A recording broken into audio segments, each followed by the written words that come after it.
Organisms and surroundings. Organism പറഞ്ഞ എന്താണ്? ജീവികൾ. സറൗണ്ടിങ്സ് പറഞ്ഞാൽ ചുറ്റുപാട്.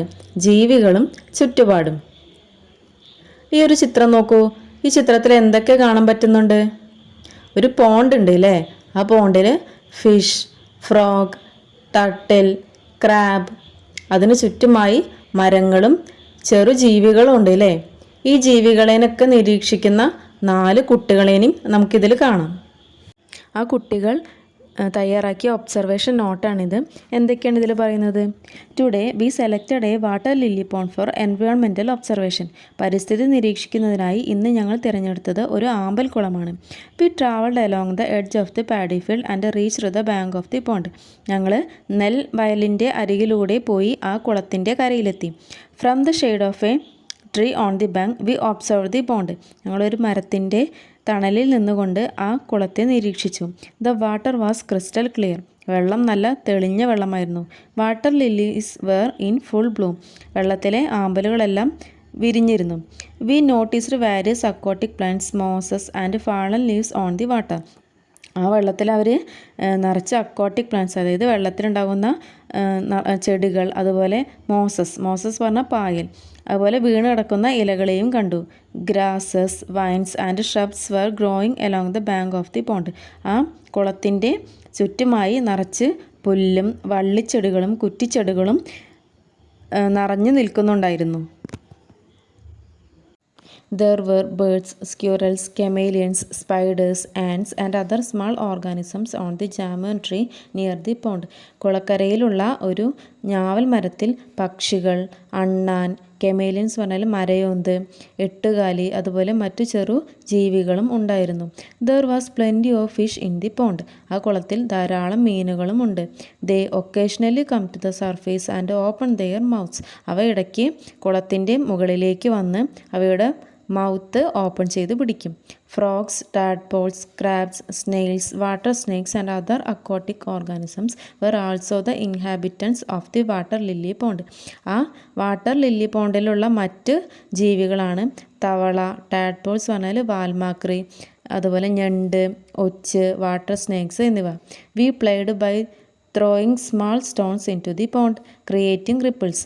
ഞങ്ങൾ ആ കുളത്തിലേക്ക് ചെറിയ കല്ലുകൾ എറിഞ്ഞ് ഓളങ്ങൾ ഉണ്ടാക്കി കളിച്ചു. We spend a lot of time enjoying the coolness of the pond. ആ കുളത്തിൻ്റെ തണുപ്പ് ആസ്വദിച്ചുകൊണ്ട് ഞങ്ങൾ അവിടെ കുറേ നേരം ടൈം സ്പെൻഡ് ചെയ്തു. ഇതാണ് ഒബ്സർവേഷൻ നോട്ട്.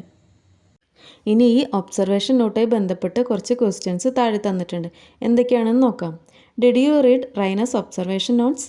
നിങ്ങൾ റൈനയുടെ ഒബ്സർവേഷൻ നോട്ട് വായിച്ചില്ലേ? Which organisms did you see in the pond? ആ കുളത്തിൽ എന്തൊക്കെ ജീവികളെയാണ് നിങ്ങൾ കണ്ടത്? എന്തൊക്കെ ജീവികളായിരുന്നു? Frogs, tadpoles, crabs, snails, water snakes and other aquatic organisms. അടുത്ത ക്വസ്റ്റ്യൻ എന്താണ്? Which organisms lived on the tree? ആ മരത്തിൽ എന്തൊക്കെ ജീവികളായിരുന്നു താമസിച്ചിരുന്നത്? എന്തൊക്കെ ജീവികളായിരുന്നു? Birds, squirrels, chameleons, spider, ants. ഇത്രയും ജീവികളായിരുന്നു ആ മരത്തിൽ ജീവിച്ചിരുന്നത്. അടുത്ത ക്വസ്റ്റ്യൻ എന്താണ്? Do all organisms need a place to live? എല്ലാ ജീവികൾക്കും താമസിക്കാൻ ഒരു വാസസ്ഥലം ആവശ്യമാണോ? Yes, all organisms need a place to live. അതെ, എല്ലാ ജീവികൾക്കും ജീവിക്കാൻ എന്താണ്? ഒരു വാസസ്ഥലം ആവശ്യമാണ്. Can organisms that live in water also live on land? അതായത് വെള്ളത്തിൽ ജീവിക്കുന്ന ജീവികൾക്ക് കരയിലും ജീവിക്കാൻ കഴിയുമോ? Most water animals cannot live on land but some animals can live both in water and on land. അതായത് ഒരു വിധത്തിൽപ്പെട്ട വാട്ടർ ആനിമൽസിനൊന്നും എന്താണ് കരയിൽ ജീവിക്കാൻ കഴിയില്ല.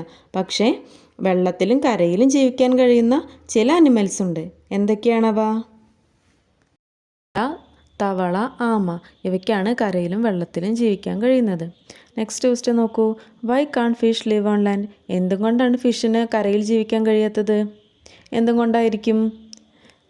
Fish need water to live because they breathe in water using gills. അതായത് മീനിന് ജീവിക്കാൻ എന്താണ്? വെള്ളം ആവശ്യമാണ്. കാരണം അവയുടെ ഗിൽസ് പറഞ്ഞ ചെകിളകൾ വഴിയാണ് ശ്വസനം നടത്തുന്നത്. ഓക്കെ, നെക്സ്റ്റ് ക്വസ്റ്റ്യൻ നോക്കൂ. What special features have you observed in fish that help them live in water? അതായത് മീനുകൾക്ക് വെള്ളത്തിൽ ജീവിക്കാൻ എന്തൊക്കെ സവിശേഷതകളാണ് കണ്ടെത്തിയത്? എന്തൊക്കെ സവിശേഷതകളാണ്? ഗിൽസ്, അതായത് ചെകിള. ഫിൻസ് പറഞ്ഞാൽ അവയുടെ ചിറകുകൾ. സ്ട്രീം ലൈംഡ് ഷേപ്പ്, അവയുടെ ശരീരാകൃതിയാണ് സ്ട്രീം ലൈംഡ് ഷേപ്പ്. ഇത്രയും ഭാഗങ്ങളാണ് മീനിനെ വെള്ളത്തിൽ ജീവിക്കാൻ സഹായിക്കുന്നത്. അടുത്ത ക്വസ്റ്റ്യൻ എന്താണ്? ഒരു ഫിഷിൻ്റെ ചിത്രം തന്നിട്ടുണ്ട് അല്ലേ. Let's draw the picture of a fish. അതായത് ആ ഫിഷിനെ എന്താണ് ഡോട്ട് കൂടെ യോജിപ്പിച്ച് വരയ്ക്കാൻ. നെക്സ്റ്റ് ക്വസ്റ്റ്യൻ എന്താണ്? What is the shape of the fish? ഫിഷിൻ്റെ ആകൃതി എന്താണ്? The shape of the fish is streamlined shape. അതായത് ഫിഷിൻ്റെ ആകൃതി എന്ന് പറയുന്നത് മധ്യഭാഗം വിശാലമായതും രണ്ടറ്റങ്ങൾ ചുരുങ്ങിയതുമായ രൂപമാണ് streamlined shape.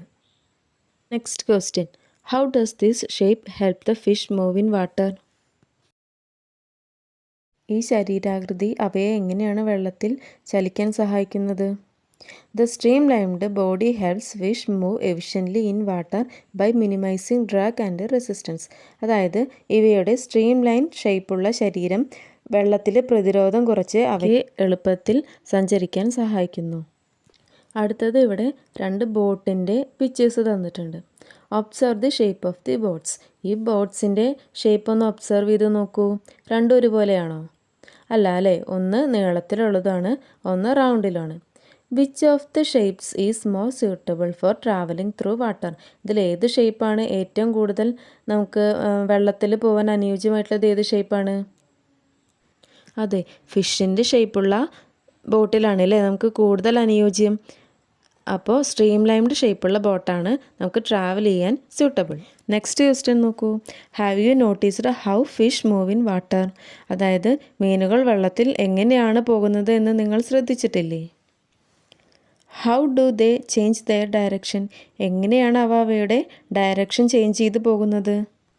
Fish change their direction by moving their fins and tail. മീനുകൾ അവയുടെ വാലും ചിറകുകളും ഉപയോഗിച്ചിട്ടാണ് അവയുടെ ഡയറക്ഷൻ മാറ്റുന്നത്. How are their scales arranged? എങ്ങനെയാണ് അവരുടെ സ്കെയിൽസ് അറേഞ്ച് ചെയ്തിരിക്കുന്നത്? സ്കെയിൽസ് എന്ന് പറഞ്ഞാൽ ചിതമ്പലുകൾ. Fish scales R arranged in an overlapping pattern. The overlapping pattern is directed from the head towards the tail. അതായത് മീനുകളുടെ ചിതമ്പലുകൾ എങ്ങനെയാണ് അറേഞ്ച് ചെയ്തിരിക്കുന്നത്? ഒരു ഓവർലാപ്പിംഗ് പാറ്റേണിൽ അനുസരിച്ചിട്ടാണ് ചെയ്തിരിക്കുന്നത്. അതായത് നമ്മുടെ വീടിന് ഓടുകളൊക്കെ വെക്കില്ലേ, ആ ഒരു രീതിയിലാണ് ഫിഷിൻ്റെ ചിതമ്പലുകൾ ഇരിക്കുന്നത്. ഈ ചിതമ്പലുകൾ അവയുടെ ഹെഡ് മുതൽ ടെയിൽ വരെ ക്രമീകരിക്കപ്പെട്ടിരിക്കുന്നു. നെക്സ്റ്റ് ക്വസ്റ്റ്യൻ നോക്കൂ. Which part of their body helps them breathe? അവയുടെ ഏത് ശരീരഭാഗമാണ് ശ്വസനത്തിനായി സഹായിക്കുന്നത്? ഏത് ഭാഗമാണ്?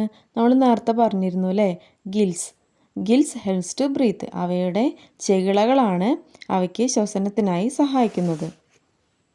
അടുത്ത ക്വസ്റ്റ്യൻ എന്താണ്? What are the special features that help the fish live in water? മീനിന് വെള്ളത്തിൽ ജീവിക്കാൻ വേണ്ടി എന്തൊക്കെ സവിശേഷതകളാണ് ഉള്ളത്? അതിൻ്റെ ആൻസർ നമ്മുടെ ടെക്സ്റ്റ് ബുക്കിൽ തന്നെ തന്നിട്ടുണ്ട് അല്ലേ. എന്തൊക്കെയാണ് എഴുതിയിരിക്കുന്നത്? The body shape, fins, tail fin, arrangement of scales and slippery nature of fish help them move through water. Fish breathe with the help of gills. അവയുടെ ശരീരത്തിൻ്റെ ആകൃതിയും ചിറകുകളും അതേപോലെ വാലും സ്കെയിൽസ് അറേഞ്ച്മെൻറ്റ്, അതായത് അവയുടെ ചിതമ്പലുകളുടെ ക്രമീകരണവും വഴുവഴുപ്പുള്ള ശരീരവുമാണ് അവയ്ക്ക് വെള്ളത്തിൽ നീന്താൻ സഹായിക്കുന്നത്. അതേപോലെ അവയുടെ ശ്വസന പ്രക്രിയയ്ക്ക് സഹായിക്കുന്നത് എന്താണ്? അവയുടെ ചിതമ്പലുകൾ. ഇത്തരം ഫീച്ചേഴ്സാണ് ഫിഷിനെ വെള്ളത്തിൽ മൂവ് ചെയ്യാൻ സഹായിക്കുന്നത്. അപ്പോൾ നമ്മൾ പാർട്ട് 1 ഇത്രയും ഭാഗം എടുത്തു. നെക്സ്റ്റ് പാർട്ടിൽ നമുക്ക് അഡാപ്റ്റേഷൻ ചെയ്യാം. ഓരോ പാർട്ട് വൈസ് ആയിട്ടായിരിക്കും കേട്ടോ ചാപ്റ്റർ നമ്മൾ കംപ്ലീറ്റ് ചെയ്യുക. നിങ്ങൾക്ക് ഇനിയും ക്ലാസ്സുകൾ വേണമെന്നുണ്ടെങ്കിൽ ചാനലൊന്ന് സബ്സ്ക്രൈബ് ചെയ്യുക. എങ്കിൽ മാത്രമേ ഞാനിടുന്ന വീഡിയോസ് നിങ്ങൾക്ക് നോട്ടിഫിക്കേഷൻസ് ആയിട്ട് വരുള്ളൂ. Okay, thank you.